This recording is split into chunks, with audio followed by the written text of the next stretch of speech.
Today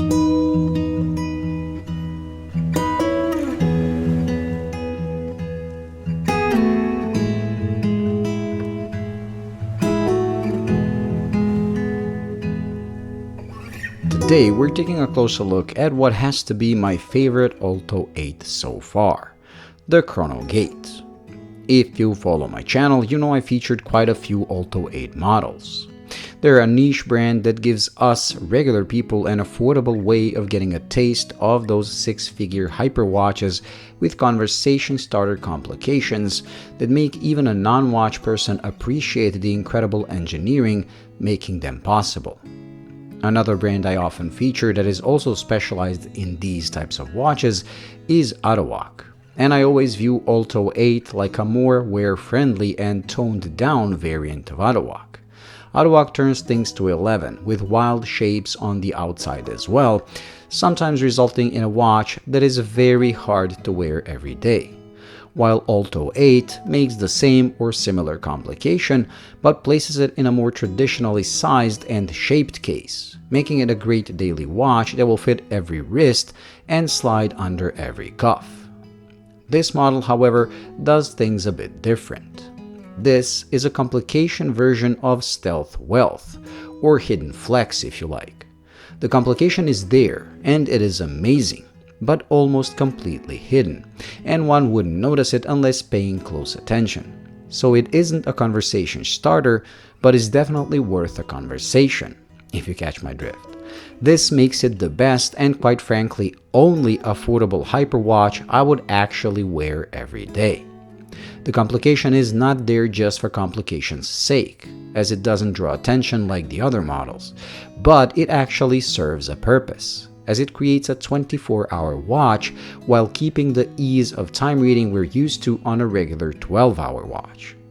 I had 24-hour watches in the past, but the fact the hour hand makes one full revolution in 24 hours rather than the usual 12 made time reading at a glance a problem, as your brain has to rewire to understand 6 is at the usual 3 o'clock, 12 at 6, 18 at 9, and so on.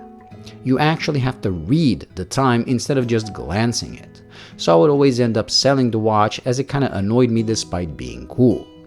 This thing uses a normal 12-hour revolution hour hand, but the sandwich numerals flip at noon and midnight to reveal the second set of numerals for that part of the day. One set uses 0 through 12, the other 12 through 24. It is quite frankly brilliant, and the fact it flips instantly makes it even better. It is such a cool low-key flex that I decided to actually keep it in the collection. The rest of the watch made that choice easy as well.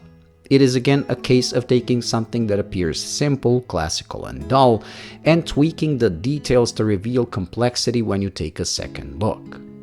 The beautifully sculpted 40mm case with concave sides plays with the light and makes a rather simple shape stand out just a bit. Again, that low-key flex.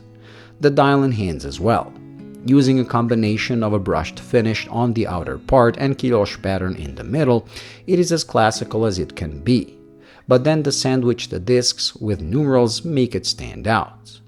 Even the hands, at first glance a simple set of Breguet-styled hands, reveal not only a cool frosted finish instead of the usual polished one, but they are also sized in such a way that they form the Olto-8 logo whenever they cross paths.